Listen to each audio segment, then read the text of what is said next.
નમસ્તે, હું નંદિની છું, 62 વર્ષની. જયપુરના ચોડા રસ્તા અને બાપુ બજારની વચ્ચેની એ ભીડભાડમાં મારી એક નાની એવી દુકાન હતી, જે લોકોની જીભ પર નંદિની બ્રાઇડલ સ્ટુડિયોના નામે ચડી ગઈ હતી. આજે લોકો તેને મોટી દુકાન કહે છે, નામાંકિત દુકાન કહે છે, પરંતુ મને આજે પણ તેની પહેલી તસવીર યાદ છે. 25 વર્ષ પહેલાં એ જગ્યા ભેજવાળી દિવાલોવાળી એક વાંકી ચૂકી દુકાન હતી, જેમાં ઉનાળામાં પંખો ચલાવવા છતાં પરસેવો રોકાતો નહોતો. મારા પતિના ગુજરી ગયા પછી ઘર ચલાવવાનું હતું, દીકરાને ભણવાનો હતો અને કોઈની આગળ હાથ ફેલાવવાની મારી આદત ક્યારેય રહી નહોતી. મેં બી મારી 2 બંગડીઓ વેચી હતી, એક જૂનો સિલાઈ મશીન ખરીદ્યો હતો અને ત્યાંથી શરૂઆત કરી હતી. પહેલો ફોલ લગાવવાનું, પછી બ્લાઉઝ સીવવાનું, પછી કસ્ટમ લહેંગા, પછી બ્રાઇડલ પેકેજ. ધીમે ધીમે દુકાન ન રહી, મારો શ્વાસ બની ગઈ. મારો દીકરો રોહિત ત્યારે 10મા ધોરણમાં હતો, સીધો છોકરો હતો, આજે પણ છે. બસ એક મુશ્કેલી રહી, તેનામાં હંમેશાથી સંઘર્ષથી ડરે છે. સામેવાળો કેટલો પણ ખોટો હોય એ વિચારીને ચૂપ થઈ જાય છે કે ઘરમાં શાંતિ જળવાઈ રહે. બાળપણમાં લાગ્યું હતું કે મોટો થઈને સમજદાર બનશે, પરંતુ કેટલાક લોકો ઉંમરથી મોટા થાય છે, હિંમતથી નહીં. મેં તેને ભણાવ્યો, બિઝનેસના પાયાના કામ પણ શીખવ્યા, બિલિંગ, સપ્લાયર સાથે વાત, ગ્રાહકને સંભાળવા, બધું થોડું થોડું. પણ સાચું કહું તો દુકાન મેં બનાવી હતી મારા હાથની મહેનતથી, મારા નામના શાકથી. જ્યારે રોહિતે કહ્યું કે તેને લગ્ન કરવા છે, મેં ના ન પાડી. તેણે છોકરી બતાવી, પ્રિયા. પહેલી મુલાકાતમાં જ ખૂબ જ સંતુલિત લાગી. સાફસૂથરી હિન્દી, ચહેરા પર મીઠી મુસ્કાન, વાતોમાં અદબ. તેણે મારી દુકાનના વખાણ પણ કર્યા હતા. બોલી હતી, મમ્મીજી, તમે જે જાતે બનાવ્યું છે ને, તે આજકાલ લોકો વિચારી પણ શકતા નથી. એ દિવસે મને લાગ્યું હતું કે ચાલો, છોકરાની પસંદગી સારી છે. લગ્ન થયા, સારા ઘરથી આવી, ભણેલી ગણેલી હતી, સોશિયલ મીડિયા અને બ્રાન્ડિંગની વાતો કરતી હતી. મેં વિચાર્યું, નવી પેઢી છે, કંઈક નવું વિચારે છે, નુકસાન શું છે. શરૂઆતના 2-3 મહિના બધું બરાબર ચાલ્યું. પ્રિયા ક્યારેક દુકાને આવી જતી, ગ્રાહકને પાણી પૂછી લેતી, ઇન્સ્ટાગ્રામ માટે ફોટા ખેંચી લેતી, સ્ટાફ સાથે હસીને વાત કરી લેતી. મારા જૂના કારીગરો પણ કહેતા કે માલકીન વહુજી તો બહુ સ્માર્ટ છે. હું પણ માનતી હતી કે છોકરીમાં આત્મવિશ્વાસ છે, પરંતુ આત્મવિશ્વાસ અને કબજો જમાવવાની આદતમાં બસ એક ઝીણો તફાવત હોય છે. એ તફાવત મને મોડેથી સમજાયો. ધીમે ધીમે તેણે દુકાનને આપણો બિઝનેસ કહેવાનું શરૂ કરી દીધું. પહેલીવાર તેણે આ શબ્દો કહ્યા તો હું ચૂપ રહી. નહીં વહુ હતી, પોતાપણું સમજીને જવા દીધું. પછી તેણે કહ્યું, મમ્મીજી, આ જે જૂની ડિઝાઇન છે ને, તે હવે નહીં ચાલે. તમારે બધું મોડર્ન કરવું પડશે. અને હવે આ જે જૂનો સ્ટાફ છે, તેમનાથી કામ ધીમું થાય છે. મેં કહ્યું, જૂનો સ્ટાફ જ દુકાનની કરોડરજ્જુ છે. ગ્રાહક ડ્રેસ પહેલા ભરોસો ખરીદે છે. તે હસી પડી, પણ એ હાસ્યમાં સંમતિ નહોતી, ગણતરી હતી. પછી તેણે ઘરમાં નાની નાની વાતો શરૂ કરી. રસોડું અલગ હોવું જોઈએ, રોહિતે પોતાનો પગાર અલગ રાખવો જોઈએ, દરેક વસ્તુનો હિસાબ ક્લિયર હોવો જોઈએ. હું હિસાબ રાખવાવાળી સ્ત્રી છું. મને હિસાબથી વાંધો નહોતો, વાંધો ઈરાદાથી હતો. રોહિત દુકાનમાં જેટલું કામ કરતો હતો, તેનો પગાર નિયમિત રૂપે ખાતામાં જતો હતો. મેં ક્યારેય દીકરા અને કર્મચારીમાં ભેદભાવ નહોતો રાખ્યો કામની બાબતમાં. પરંતુ પ્રિયાને આ જ વાત હથિયાર જેવી લાગવા માંડી. તે વારંવાર કહેતી, જુઓ રોહિત પણ તો આ બિઝનેસનો હિસ્સો છે, તેને પણ આટલા વર્ષો આપ્યા છે. મેં એક દિવસ સીધું જ પૂછ્યું, તું કહેવા શું માગે છે? તે બોલી, કંઈ નહીં મમ્મીજી, બસ એટલું જ કે હવે બધું પ્રોફેશનલ રીતે થવું જોઈએ. આખરે કાલે ઉઠીને જે પણ થાય, દરેકનો અધિકાર સ્પષ્ટ હોવો જોઈએ. તેણે કાલે ઉઠીને જે પણ થાય એવું એવી રીતે કહ્યું જાણે કોઈ હવામાનની આગાહી કરી રહી હોય. મેં એ વખતે વાત ત્યાં જ પૂરી કરી દીધી, પણ મારી છાતીમાં કંઈક અટકી ગયું હતું. ઘરની હવા બદલાવા લાગી હતી. પહેલાં જ્યાં રાતનું જમવાનું સાથે થતું હતું, ત્યાં હવે મોબાઈલની સ્ક્રીન વધારે ચમકતી હતી. ચહેરાઓ ઓછા, રોહિત ચૂપ, પ્રિયા માપસરની. અને હું બધું સમજવા છતાં સીધા ટકરાવથી બચી રહી હતી. ઉંમર શીખવાડી દે છે કે દરેક લડાઈ એ દિવસે નથી લડાતી જે દિવસે સામેવાળો તમને પડકારે. કેટલીક લડાઈઓ પહેલાં જોવામાં આવે છે, તોડવામાં આવે છે અને પછી લડવામાં આવે છે. એક દિવસ દુકાનમાં હું એક દુલ્હનનું ફિટિંગ જોઈ રહી હતી. છોકરી રડી રહી હતી, કારણ કે લગ્નમાં માત્ર 5 દિવસ બાકી હતા અને તેનો લહેંગો કમરેથી ઢીલો હતો. મેં જાતે પિન લગાવીને તેને શાંત કરી, ત્યારે સામેથી પ્રિયાનો ઊંચો અવાજ આવ્યો. તે કાઉન્ટર પર સીમા સાથે દલીલ કરી રહી હતી. સીમા છેલ્લા 14 વર્ષથી મારી સાથે હતી. મેં જઈને પૂછ્યું, શું થયું? પ્રિયા બોલી, મેં કહ્યું હતું કે પ્રીમિયમ ક્લાયન્ટ્સ માટે અલગ એન્ટ્રી અને અલગ સર્વિસ હોવી જોઈએ. આ લોકો હજી પણ જૂની રીતે કામ કરી રહ્યા છે. સીમા ચૂપ રહી, પણ તેની આંખો ભરાઈ આવી. મેં ત્યાં જ કહ્યું, જ્યાં સુધી હું છું, અહીં કોઈ ગ્રાહકની ઇજ્જત પૈસાથી તોલવામાં નહીં આવે. પ્રિયાએ સામે કંઈ ન કહ્યું, પણ ઘરે પહોંચીને તેણે રોહિતને એટલો ભડકાવ્યો કે તે રાત્રે તેના રૂમમાંથી જોરથી દલીલોના અવાજ આવી રહ્યા હતા. તે રાત્રે પહેલીવાર મને લાગ્યું કે આ છોકરી માત્ર વહુ બનીને નથી આવી, આ જગ્યા માપવા આવી છે. કોણ ક્યાં ઊભું છે, કોની કેટલી પકડ છે, કોણ કેટલું દબાશે, કોણ કેટલામાં તૂટશે. 2 અઠવાડિયા પછી તેણે બીજી ચાલ ચાલી. દુકાનના લોકો પેકેજિંગ અને ઇન્ટિરિયર રિનોવેશનના નામે એક મોટું બજેટ બનાવી લાવી. મેં પૂછ્યું, આટલો ખર્ચો શેના માટે? તે બોલી, બ્રાન્ડ વેલ્યુ વધારવાની છે. અને એમ પણ જો કાલે ઉઠીને આ બિઝનેસને સ્કેલ કરવો હોય તો માળખું બદલવું પડશે. મેં કાગળો જોયા, ઘણી વસ્તુઓ નકામી હતી. મેં ફાઇલ બંધ કરીને કહ્યું, દુકાન ફેશનથી ચાલે છે, નકામા દેખાડાથી નહીં. એ દિવસે તેના ચહેરા પરથી પહેલીવાર એ મીઠાશ ઉતરી ગઈ જે લગ્ન પછીથી ચડેલી હતી. ધીમે ધીમે તેને મને આઉટડેટેડ સાબિત કરવાનું શરૂ કર્યું. સગા સંબંધીઓની સામે બોલતી, મમ્મીજી બહુ મહેનતુ છે, બસ થોડી જૂની રીત છે એમની. બહારવાળાઓને સંભાળવામાં આ નાની વાત લાગતી હતી, પણ હું સ્ત્રીઓની જીભનું વજન સમજું છું. સીધા અપમાન કરતાં વધારે ખતરનાક હોય છે મીઠું અપમાન, જે કાનમાં વખાણ લાગે છે પરંતુ અસલમાં જમીન કાપતી રહે છે. રોહિત વચ્ચે પડતો તો પણ કેવી ભાષામાં, અરે મમ્મી, પ્રિયાનો મતલબ એનો હતો. મમ્મી, તમે પર્સનલી ના લો, થોડું બદલવામાં શું વાંધો છે? મને તેનાથી ગુસ્સો ઓછો, દુઃખ વધારે થતું હતું. દીકરો પોતાના ઘરના મૂળ અને દિવાલમાં ફરક નહોતો સમજી શકતો. મેં એક સાંજે તેને કહ્યું, રોહિત, પત્નીને ખુશ રાખવી સારી વાત છે, પરંતુ જેના ખભા પર ઊભા રહીને તું આટલો મોટો થયો છે તેની માટી ન કાપ. મેં માથું ઝુકાવીને બેઠો રહ્યો. એ જ તેની જૂની આદત હતી, ચૂપ રહેવું, જ્યાં સુધી મૌન જ કોઈ બીજાનું હત્યા ન બની જાય. તમે લોકો પણ જણાવો, ઘર ત્યારે તૂટે છે જ્યારે લોકો બૂમો પાડે છે કે ત્યારે જ્યારે એક માણસ વારંવાર ચૂપ રહીને ખોટાને જગ્યા આપતો જાય છે? કારણ કે મારા ઘરમાં બીજી વાળી વસ્તુ થઈ રહી હતી. પછી એક સવારે પ્રિયાએ ઘરમાં બધાની સામે કહ્યું, હું હવે આ રીતે રહી નથી શકતી. મેં પૂછ્યું, કેવી રીતે? તે બોલી, જ્યાં મને દરેક વાત પર કંટ્રોલ કરવામાં આવે, જ્યાં મારા પતિને તેમની જ મહેનતનો સાચો દરજ્જો ન મળે, અને જ્યાં મને માત્ર વહુ સમજવામાં આવે, પાર્ટનર નહીં. મેં હસવા માંગ્યું પણ હસી આવી નહીં. મેં કહ્યું, વહુને વહુ સમજવી ખરાબ ક્યારથી થઈ ગયું? તેણે સીધો જવાબ આપ્યો, જ્યારે વહુને નોકરાણી અને દીકરાને કર્મચારી સમજવામાં આવે. એ દિવસે વાત ખૂબ વધી ગઈ. રોહિતે તેને સમજાવવાનો પ્રયત્ન કર્યો, પણ એ જ ફીકો, બેઅસર પ્રયત્ન. 2 દિવસ પછી તે પિયર જતી રહી. ઘરમાં એક અજીબ સન્નાટો હતો. હું સવારે દુકાને જતી, સાંજે પાછી ફરતી, પરંતુ હવે દરેક વસ્તુમાં બેચેની હતી. કબાટમાં તેની છોડેલી પરફ્યુમની સુગંધ પણ મને ચાલ જેવી લાગતી હતી. મેં મારી નાની બહેન સુનીતાને ફોન કર્યો. તે હંમેશાથી મારી સૌથી નજીક રહી હશે. મેં બસ એટલું જ કહ્યું, મામલો સારો નથી લાગતો. તેને કંઈ પણ પૂછ્યા વગર કહ્યું, હું રવિવારે આવું છું. રવિવારે સુનીતા આવી. અમે અગાસી પર બેઠા હતા. નીચે ગલીમાં પાણીપુરીવાળો અવાજ લગાવી રહ્યો હતો. સામેની અગાસી પર કપડાં સુકાઈ રહ્યા હતા અને હું તેને બધું જણાવી રહી હતી. તે ચૂપચાપ સાંભળતી રહી. પછી બોલી, દીદી, છોકરી સીધી નથી અને રોહિતમાં નબળાઈ છે. સાંભળીને જ રહેજે. અત્યારથી દરેક કાગળ, દરેક એકાઉન્ટ, દરેક સહી જોવાનું શરૂ કર. મેં કહ્યું, તું મને ડરાવી રહી છે? તે બોલી, ના, હું તને યાદ અપાવી રહી છું કે તું એ જ નંદિની છે જેણે એકલા હાથે વેપાર ઊભો કર્યો હતો. ભરોસો રાખ, પણ આંખ બંધ ન કર. તેની વાત મેં ગાંઠે બાંધી લીધી. 3 દિવસ પછી ઘરે કુરિયર આવ્યું. મોટું પરબીડિયું. રોહિતે ખોલ્યું. ચહેરો સફેદ પડી ગયો. હાથ ધ્રુજી રહ્યા હતા તેના. મેં તેની પાસેથી કાગળ લીધો. ફેમિલી કોર્ટની નોટિસ હતી. પ્રિયાએ છૂટાછેડાની અરજી આપી હતી. કારણોમાં માનસિક અત્યાચાર, આર્થિક અસ્પષ્ટતા અને વૈવાહિક અધિકારોની અવગણના જેવા શબ્દો ભરેલા હતા. હું એ શબ્દો વાંચતી રહી અને મને લાગ્યું જાણે કોઈએ મારા ઘરની દિવાલ પર ચૂનો નહીં પણ કાદવ ચોપડી દીધો હોય. મેં રોહિતને પૂછ્યું, આ બધું સાચું છે? તેણે તરત જ કહ્યું, ના મમ્મી, બિલકુલ નહીં. તે ગુસ્સામાં ફરી અટકી ગયો. હંમેશની જેમ અડધું વાક્ય, અડધી હિંમત, પરંતુ અસલી ઝટકો હજુ બાકી હતો. આગલા પાના પર સંપત્તિ અને આર્થિક દાવાઓનો ઉલ્લેખ હતો. તેમાં મારા બુટીકનું નામ હતું, મારો કારોબાર.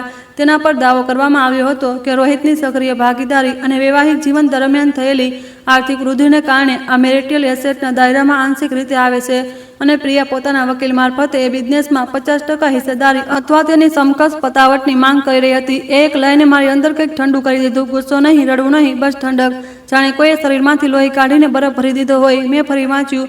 પછી ત્રીજી વાર 50% મારી દુકાનનો, એ દુકાનનો જેને મેં મારા પતિની ચિંતાની રાખ ઠંડી થયા પછી શરૂ કરી હતી. એ દુકાનનો જેના માટે હું કરવા ચોથની રાત્રે પણ ફોન લગાવતી બેસી રહી હતી. એ દુકાનનો જેના દરેક સેલ પર મારો સમય ચોટેલો હતો. મારું દુઃખ, મારી કમરનો દુખાવો, મારી આંગળીઓના ફોલ્લા, અને એ છોકરી જે 4 વર્ષ પહેલાં આ ઘરમાં આવી હતી તેના કાગળ પર લખી દીધું હતું કે તેને તેનો અડધો હિસ્સો જોઈએ છે. રોહિત મારી સામે ઊભો હતો, પરંતુ મને એ વખતે બહુ દૂર લાગ્યો. મેં પૂછ્યું, તને ખબર હતી? તેણે આંખો ચોરાવી લીધી. મને અંદાજો નહોતો કે તે આટલે આગળ જશે. બસ આ જવાબ, એ જ નબળો, અધૂરો, નકામો જવાબ. મેં કાગળ વાળ્યો, ટેબલ પર મૂક્યો અને પાણીનો ગ્લાસ આખો એક શ્વાસે પી ગઈ. ઘરમાં કોઈ અવાજ નહોતો, માત્ર ઘડિયાળની ટીક ટીક. મેં બહુ ધીમેથી કહ્યું, ઠીક છે. રોહિતે આશ્ચર્યથી મારી તરફ જોયું. તેને કદાચ લાગ્યું કે હું બૂમો પાડીશ, રડીશ, બદદુઆ આપીશ, ફોન લગાવીશ, પણ મેં માત્ર એટલું જ કહ્યું, ઠીક છે. જો તેને કાયદાની ભાષામાં વાત કરવી છે તો હવે વાત એ જ ભાષામાં થશે. એ સાંજે હું દુકાને ગઈ તો હંમેશાની જેમ ગ્રાહકોને હસીને મળી. એક છોકરીની સાસુ રંગને લઈને ઝઘડો કરી રહી હતી. મેં તેને પણ શાંત કરાવી. એક કારીગરનું બાળક બીમાર હતું. મેં તેને એડવાન્સ આપ્યો. બહારથી બધું પહેલાં જેવું જ હતું, પરંતુ અંદર એક વસ્તુ બદલાઈ ચૂકી હતી. હવે આ ઘરનો ઝઘડો નહોતો રહ્યો. હવે આ સીધો વાર હતો મારા નામ પર, મારી મહેનત પર, મારી ઓળખ પર. રાત્રે હું મોડે સુધી ઊંઘી નહીં. કબાટમાંથી જૂની ફાઇલો કાઢી, registration, tax paper, partnership did, bank statement, staff record, બધું પથારી પર ફેલાવી દીધું. દરેક કાગળને એવી રીતે જોઈ રહી હતી જાણે પહેલીવાર વાંચી રહી હોઉં. બહાર ગલીમાં કૂતરા ભસી રહ્યા હતા, ઉપર પંખો ફરી રહ્યો હતો અને મારા મગજમાં બસ એક જ અવાજ હતો, તેણે મારા ઘરને નહીં મારી કમાણીની નિશાન બનાવી છે. મતલબ તેને પ્રેમથી નહીં, કિંમતથી મતલબ હતો. મેં મોબાઈલ ઉઠાવ્યો અને સુનીતાને મેસેજ કર્યો, કાલે સવારે જલ્દી આવજે, મામલો બહુ ગંદો છે. તેનો જવાબ 1 મિનિટમાં આવી ગયો, હું આવું છું. અને દીદી, હવે તું રડતી નહીં. હવે વિચાર. મેં ફોન નીચે મૂક્યો, રૂમની લાઇટ બંધ કરી અને અંધારામાં છત જોતા જોતા પહેલીવાર મનમાં સ્વીકાર્યું કે વહુએ ભૂલ નહોતી કરી. તેણે બહુ સમજી વિચારીને વાર કર્યો હતો. બસ એક વાત તે નહોતી જાણતી, જે સ્ત્રીને તેને ઘરડી, ભાવુક અને જૂની વિચારવાળી સમજી હતી, તેણે જિંદગીમાં સૌથી ખતરનાક કામ પહેલાં જ કરી દીધું હતું. તેણે એકલે હાથે બરબાદી જોઈ હતી અને તેનાથી બચીને નીકળવાનું શીખ્યું હતું. છૂટાછેડીની નોટિસ મારા ઓશિકા પાસે રાખી હતી અને એ જ રાત્રે પહેલીવાર મેં નિર્ણય કર્યો કે હવે જે થશે તે મારી શરતો પર થશે. બીજા દિવસે સવારે સુનીતા બરાબર 7:30 વાગ્યે ઘરે આવી ગઈ.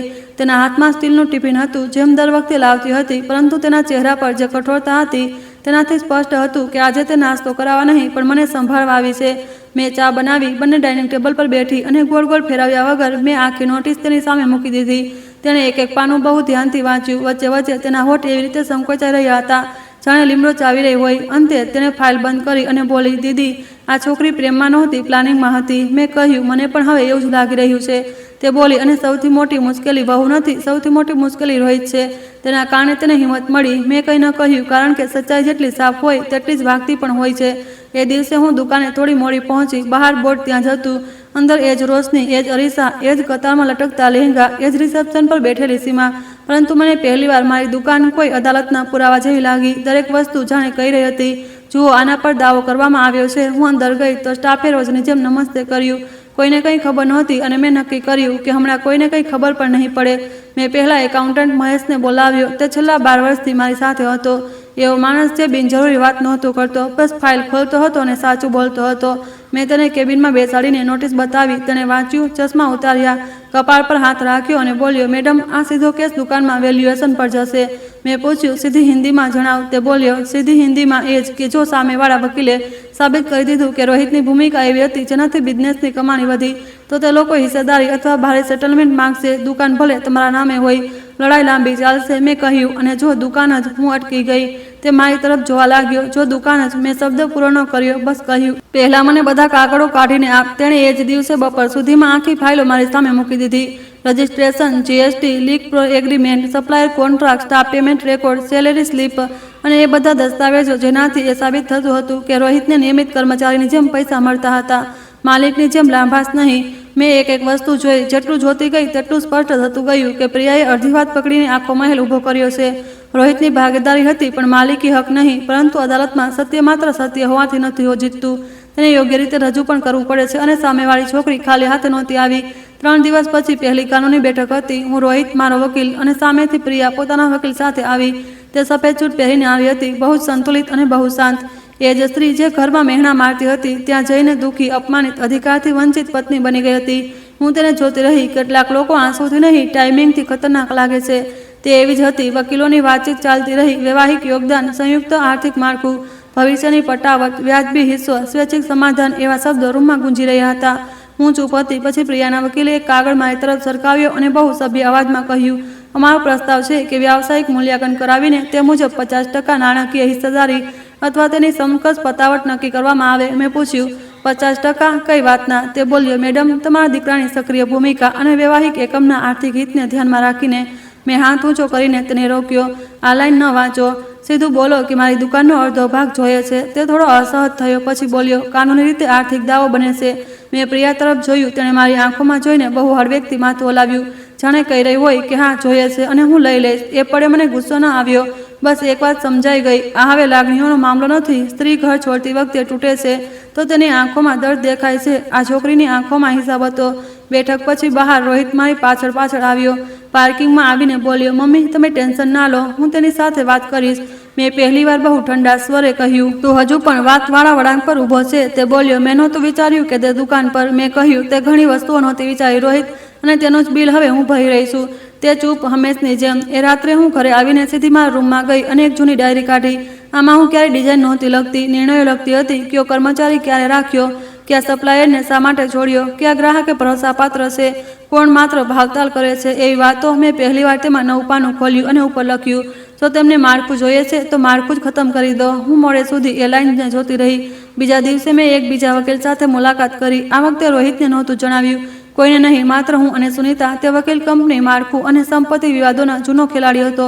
ઉંમરમાં મારાથી થોડો નાનો, પરંતુ આંખોથી સ્પષ્ટ ખબર પડતી હતી કે દુનિયાની ગંદી રમતો ઘણી જોઈ ચૂક્યો છે. તેણે મારી આખી વાત સાંભળી, પછી ખુરશી પર પાછળ ટેકો દઈને બોલ્યો, એક વાત પહેલા સાફ કરી દઉં, જે પણ કરવું હશે તે કાયદાની અંદર રહીને કરવું પડશે. ગુસ્સામાં ઉઠાવેલું ગેરકાયદેસર પગલું ઉલટું પડશે. મેં કહ્યું, હું બેવકૂફ નથી, મને બસ રસ્તો જોઈએ છે. તેણે ફાઇલો જોઈ, ઘણીવાર સુધી ચૂપ રહ્યો, પછી બોલ્યો, તમારી પાસે સંચાલન નિયંત્રણ છે. બ્રાન્ડની અસલી તાકાત કંપની કાગળ પર નથી, સંબંધો અને નેટવર્કમાં છે. જો વર્તમાન એકમને નિયમ મુજબ સમાપ્ત કરવામાં આવે, જવાબદારીઓ પતાવવામાં આવે અને તમે નવા માળખામાં અલગથી કામ શરૂ કરો તો જૂના એકમનું મૂલ્યાંકન ઘટી શકે છે. સુનિતાએ સીધું જ પૂછ્યું, મતલબ? વકીલ બોલ્યો, મતલબ જે વસ્તુ તે વેચવા માંગે છે, જો એ જ વસ્તુ બંધ થઈ જાય તો વેચશે શું? રૂમમાં થોડી સેકન્ડો માટે મૌન છવાઈ ગયું. મારી અંદર જાણે કોઈ તાળું ખુલી ગયું. મેં પૂછ્યું, આ સંપૂર્ણપણે કાનૂની હશે? તે બોલ્યો, જો પ્રક્રિયા સાફ હોય, દસ્તાવેજ સાચા હોય, દેવા ચૂકવવામાં આવે અને માળખું અલગ એકમ તરીકે બને તો હા, પરંતુ તેમાં ટાઈમિંગ, ગોપનીયતા અને શિસ્ત બહુ જરૂરી છે. મેં તેની આંખોમાં જોઈને કહ્યું, શિસ્ત મારી આદત છે. ઘરે પાછા ફરતી વખતે કારમાં અમે બંને બહેનો થોડીવાર ચૂપ રહ્યા. પછી સુનિતા હસી પડી. મેં પૂછ્યું, શું થયું? તે બોલી, દીદી, સામેવાળીએ વિચાર્યું હશે કે ઘરડી સ્ત્રીને ખૂણામાં ધકેલી દઈશું. તેને ક્યાં ખબર હતી કે તું આજે પણ દિમાગથી એવી જ છે. મેં બારીમાંથી બહાર જોયું.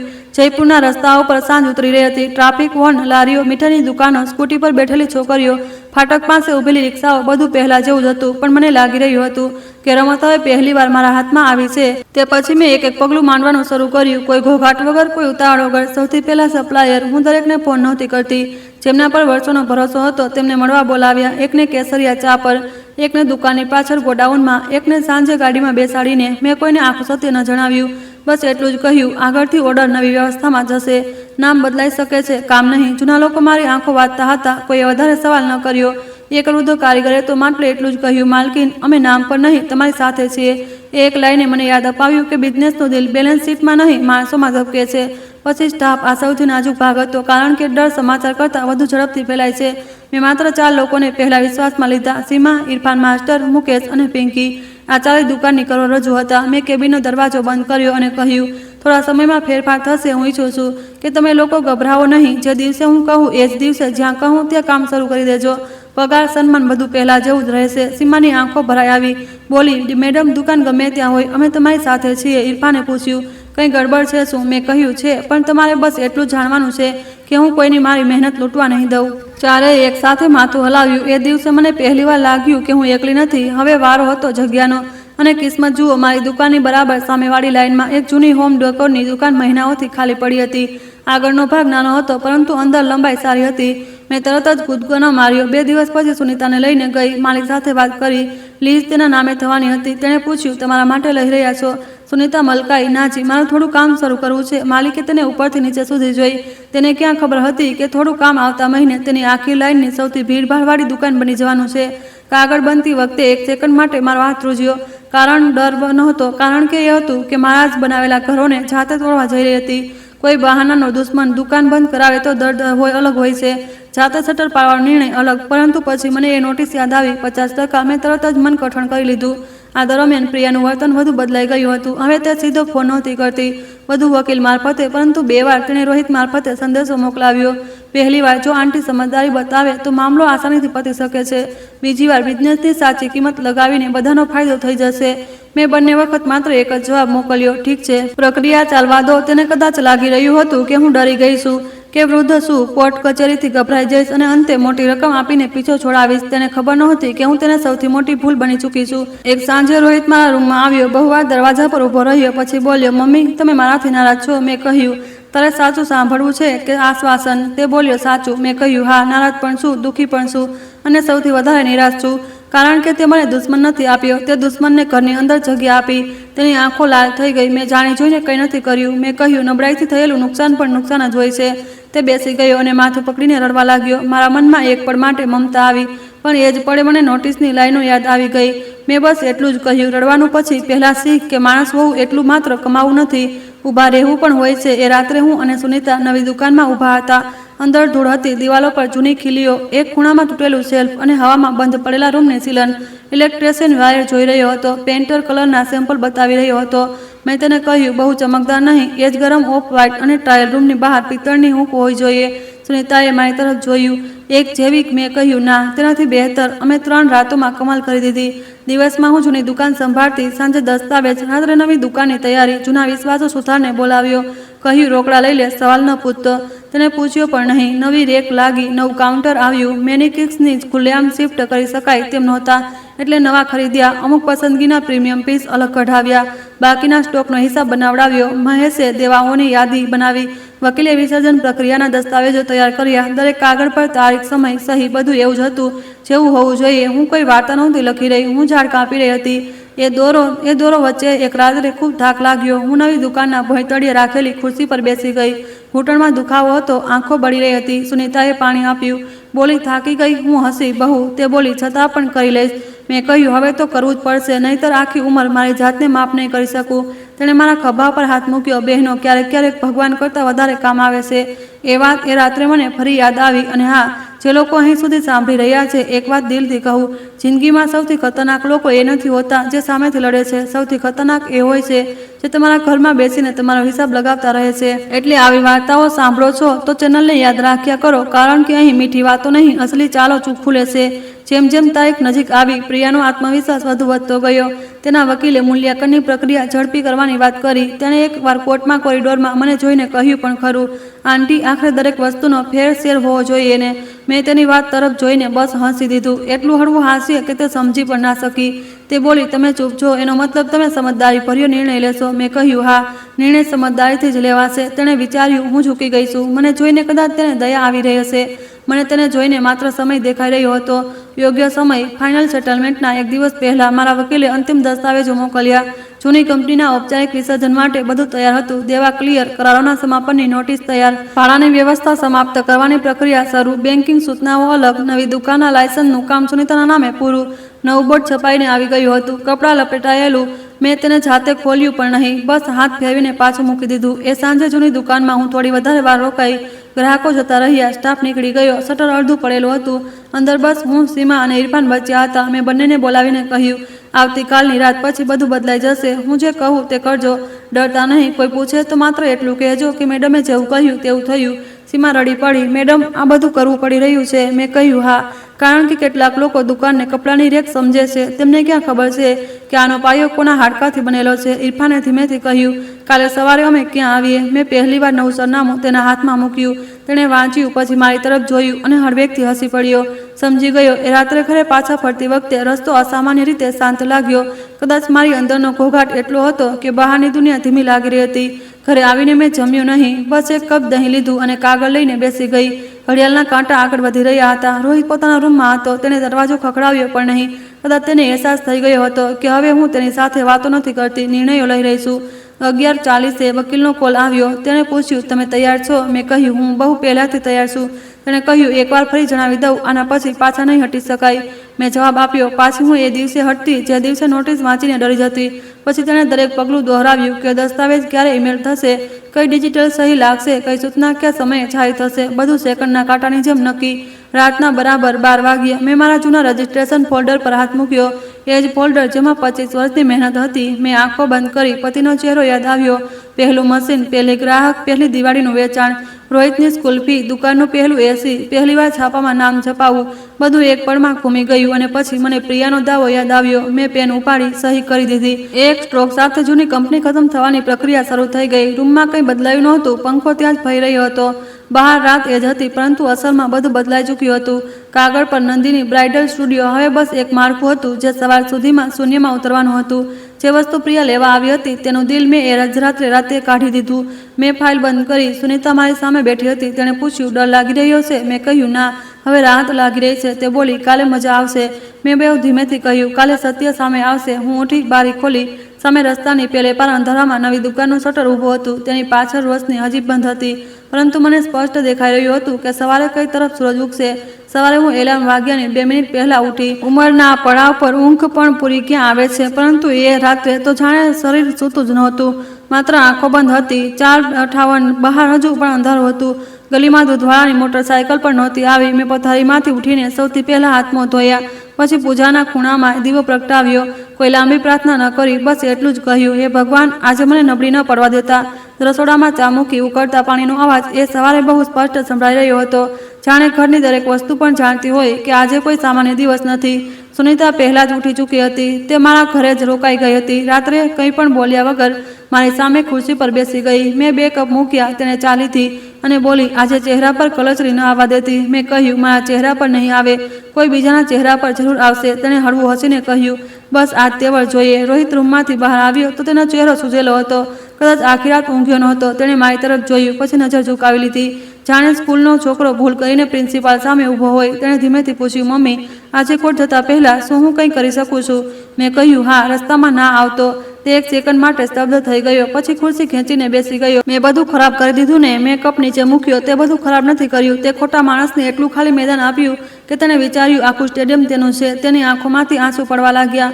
પહેલાં હું આવા સમયે પીગળી જતી હતી. એ દિવસે ન પીગળી, કારણ કે કેટલાક સંબંધોને બચાવવા માટે પહેલાં તેમાં સત્યનું મીઠું નાખવું પડે છે. 6:30 વાગ્યા સુધીમાં હું તૈયાર હતી. હળવી કોટનની સાડી વિના, કોઈ ભારે ઘરેણાના, બસ મારી જૂની ઘડિયાળ. એ જ ઘડિયાળ જે મારા પતિએ વર્ષો પહેલાં આપી હતી. હું હંમેશા મોટા નિર્ણયોના દિવસે એ જ પહેરતી હતી. મારા માટે તે ઘરેણું નહીં, યાદ અપાવવાની વસ્તુ હતી. ડર પછી પણ કામ કરવું પડે છે. 7 વાગ્યે હું જૂની દુકાને પહોંચી. શટર બંધ હતું. રસ્તા પર હળવી ચહલપહલ શરૂ થઈ રહી હતી. હવે સામે લારી પર વરાળ ઉઠી રહી હતી. 2 દુકાનદારો પોતાની દુકાનો ખોલી રહ્યા હતા, પણ મારી દુકાન બંધ હતી. કાળું શટર, વચ્ચે કાનૂની નોટિસ અને ઉપર એ જ જૂનું બોર્ડ, જે હવે માત્ર નામ હતું, જીવ નહીં. મેં થોડી સેકન્ડો તેને જોયું. 25 વર્ષની દોડ એક બંધ શટરમાં સમેટાઈ ગઈ હતી. દિલની અંદર એક ડંખ થયો. ખોટું નહીં બોલું, પરંતુ એ જ ડંખ પાછળ એક બીજી ભાવના હતી, નિયંત્રણ. આ વખતે કોઈએ મારાથી છીનવ્યું નહોતું. મેં જાતે નક્કી કર્યું હતું ક્યારે બંધ કરવું છે. સીમા, ઇરફાન, મુકેશ અને પિંકી એક એક કરીને પાસે આવી ગયા. બધાએ સામાન્ય કપડાં પહેર્યા હતા, જેથી કોઈને શંકા ન જાય. સીમાની આંખો લાલ હતી. તેણે ધીમેથી કહ્યું, મેડમ, મેં હાથથી ઇશારો કર્યો, રડવાનું નહીં. 5 મિનિટમાં સામે ચાલવાનું છે. ઇરફાને માથું ઝુકાવીને કહ્યું, જી. મેં ચાલીને જોયા અને અંદરની એક અજીબ ગર્વ અનુભવ્યો. આજ તો સાચી મૂડી હતી. ના મશીન, ના બોર્ડ, ના રજિસ્ટ્રેશન. લોકો ભરોસો વર્ષોની શાક. 7:30 વાગ્યા સુધીમાં સામેવાળી નવી દુકાનનું શટર ઉઠાવવાનો સમય થઈ ગયો હતો.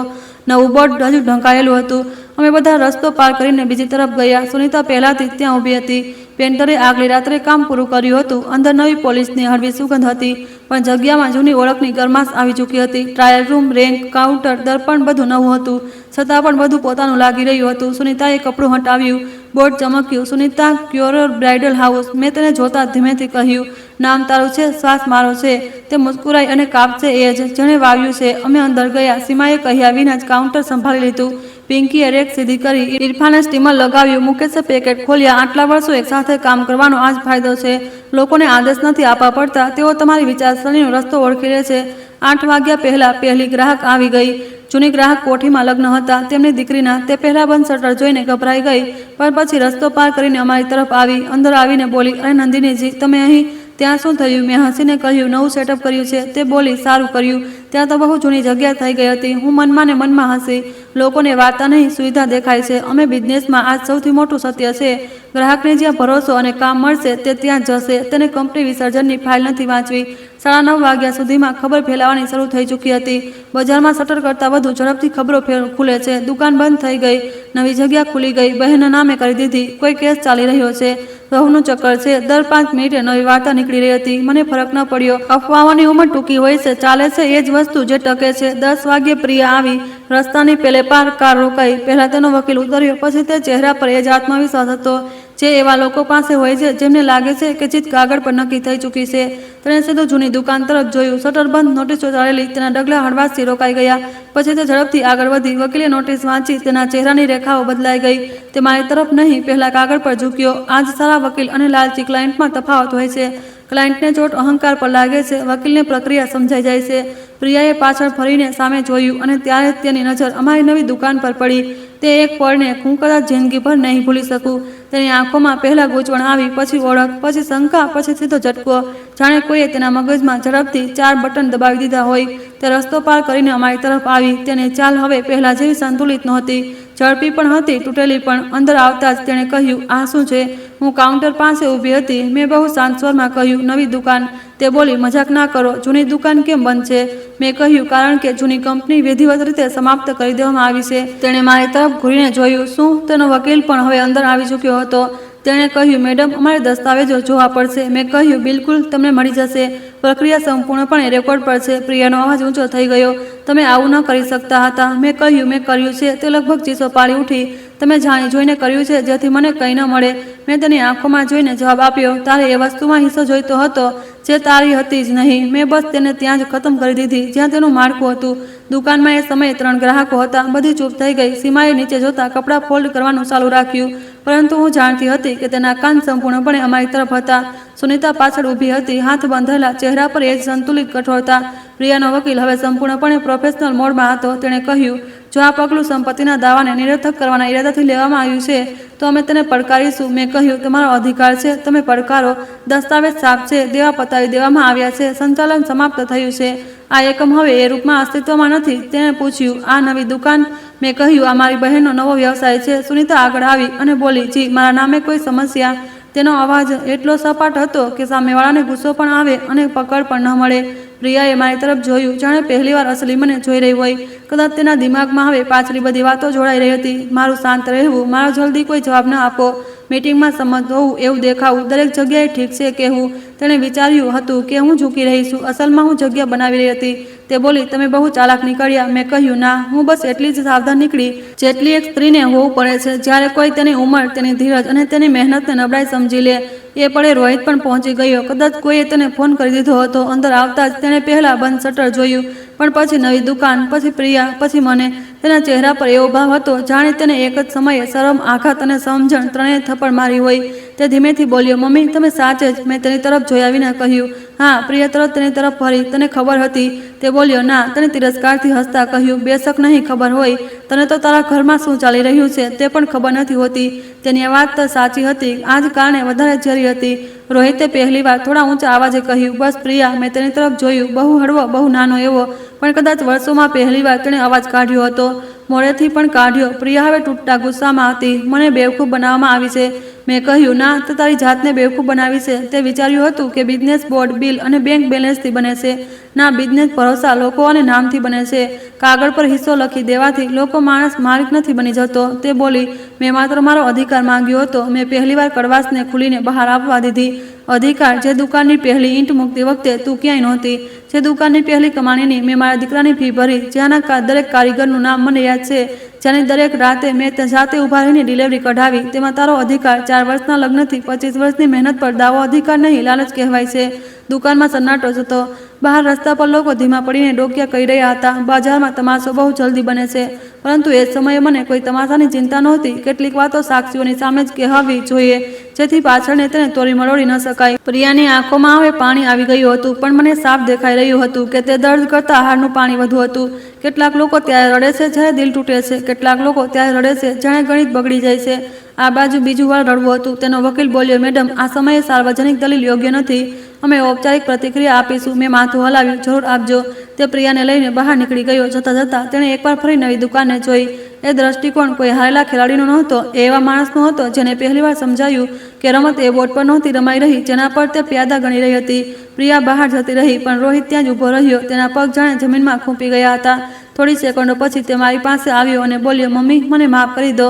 મેં પૂછ્યું, કઈ વાત માટે? તે બોલ્યો, બધી જ વાત માટે. તમે એકલા છોડવા માટે, તેને આટલી આગળ વધવા દેવા માટે, તમને ન સમજી શકવા માટે.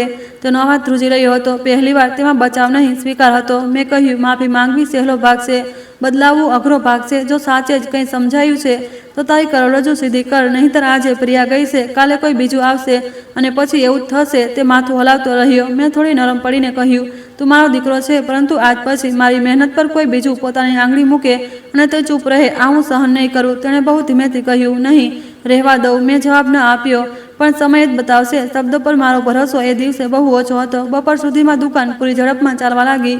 2 ટ્રાયલ, 1 બુકિંગ, 3 ડ્રેસ ઓલ્ટરનેશનમાં, સાંજની અપોઇન્ટમેન્ટ્સ ફૂલ.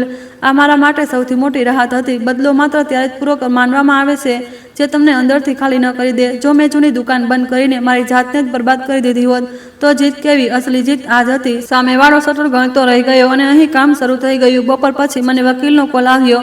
તેણે કહ્યું, ઉધરતી બહુ નારાજની પ્રતિક્રિયા છે, પરંતુ દસ્તાવેજો મજબૂત છે. પડકાર આવશે, પણ તત્કાલિક દાવો નબળો પડી ગયો છે. મેં પૂછ્યું, સીધી વાત? તે બોલ્યો, સીધી વાત જે વસ્તુનો અડધો ભાગ લેવા આવી હતી, અત્યારે તેની કિંમત શૂન્ય જેવી છે. અને નવો એકમ અલગ છે. મેં આંખો બંધ કરી. આટલા દિવસો પછી પહેલીવાર છાતીની વચ્ચે જે ભારે પથ્થર મૂકેલો હતો તે થોડો હળવો થયો. મેં કહ્યું, ધન્યવાદ. તે બોલ્યો, તમે હિંમત રાખી. મેં મનમાં ને મનમાં વિચાર્યું, હિંમત નહીં, આદત. જે સ્ત્રીઓએ શૂન્યમાંથી ઘર ઊભું કર્યું હોય છે તેમની છેલ્લી ઘડીએ ઢળી પડવાની પરવાનગી નથી હોતી. સાંજે બજારની એક સોનેરી રોશની દુકાનના કાચ પર પડી રહી હતી. એક નાની છોકરી પોતાની માતા સાથે આવી અને ગુલાબી લહેંગા તરફ આંગળી ચીંધીને બોલી, મમ્મી, મને આજ જોઈએ છે. તેની માતા હસી પડી. હું થોડી સેકન્ડો તેમને જોતી રહી. આજ મારો અસલી સંસાર હતો. લગ્ન, કપડાં, રંગ, નખરા, ભાવતાલ, ફિટિંગ, ડિલિવરી, કોટ, દાવો, લાલચ, આ બધું બહારથી આવેલું વાવાઝોડું હતું. મારા મૂળિયા ક્યાંક બીજે જ હતા. 7 વાગ્યાની આસપાસ હું પહેલીવાર આખા દિવસમાં બેઠી. સુનિતા મારી સામે ખુરશી ખેંચીને બેઠી અને બોલી, તો કેવું લાગી રહ્યું છે? મેં લાંબો શ્વાસ લીધો, જાણે કોઈએ ગળા પર રાખેલો હાથ હટાવી લીધો હોય. તે બોલી, અને થોડું. મેં તેની તરફ જોઈને કહ્યું, અને થોડું સારું પણ લાગી રહ્યું છે. તે ખુલીને હસી પડી. ચાલો, આખરે માની લીધું. હું પણ મુસ્કુરાઈ. બદલો લેવાનો સૌથી મીઠો ભાગ સામેવાળાની બરબાદી નથી હોતો, પોતાનું સંતુલન પાછું મેળવવું હોય છે. રાત્રે દુકાન બંધ કરતી વખતે મેં જાતે શટર પકડ્યું. આ નવું શટર હતું. નવી દુકાનનું નવું નામ, નવો કાગળ, નવી શરૂઆત. પરંતુ હું ત્યાં જ હતી. અને આજ આખી વાર્તાની અસલી વાત હતી. લોકો અવારનવાર વિચારે છે કે તેઓ તમારા ઘર, તમારા નામ, તમારા કામ, તમારા સંબંધોમાં ઘૂસીને તમને નબળા પાડી દેશે. તેમને લાગે છે કે જે શાંત છે તે હારશે, જે મોટી ઉંમરનો છે તે તૂટશે, જે સ્ત્રી છે તે ભાવુક થઈને ભૂલ કરશે. મને જોઈને પણ પ્રિયાએ આ જ વિચાર્યું હતું.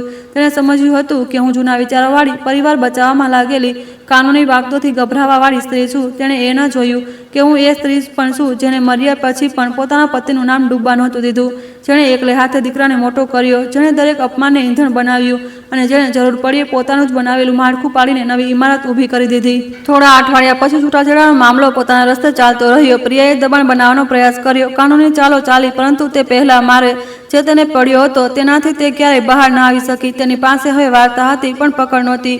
કાગળો હતા પણ માલ નહોતો. દાવો હતો પણ માળખું નહોતું.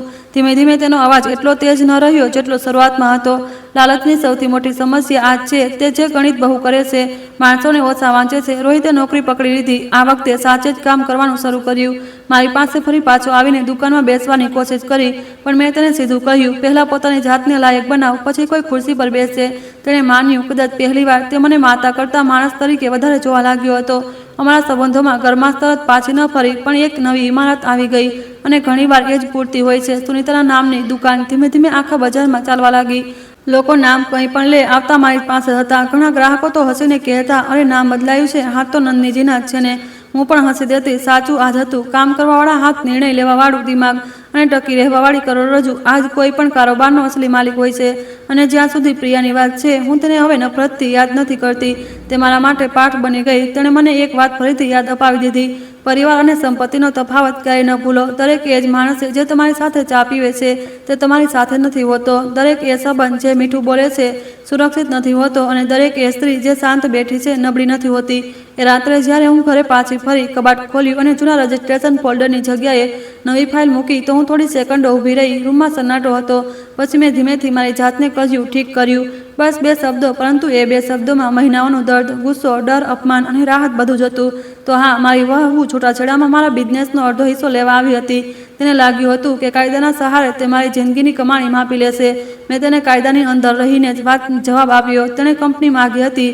મેં કંપની ખતમ કરી દીધી. તેણે હિસ્સો માંગ્યો હતો. મેં તેને કાગળો પકડાવી દીધા.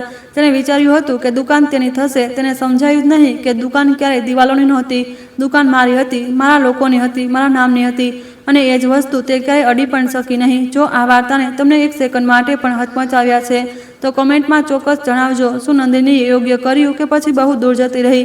અને આવી જ કાચી, અસલી, દિલમાં ખૂપી જાય તેવી વાર્તાઓ માટે ચેનલને અત્યારે જ યાદથી સબસ્ક્રાઈબ કરી લો, કારણ કે અહીં રમત છેલ્લી પડે પલટાય છે અને દર વખતે પાઠ બહુ મોંઘો હોય છે. આ વાર્તા માત્ર મનોરંજન અને શૈક્ષણિક હેતુઓ માટે રજૂ કરવામાં આવી છે. વાર્તાના તમામ પાત્રો, ઘટનાઓ અને સંવાદો કાલ્પનિક છે.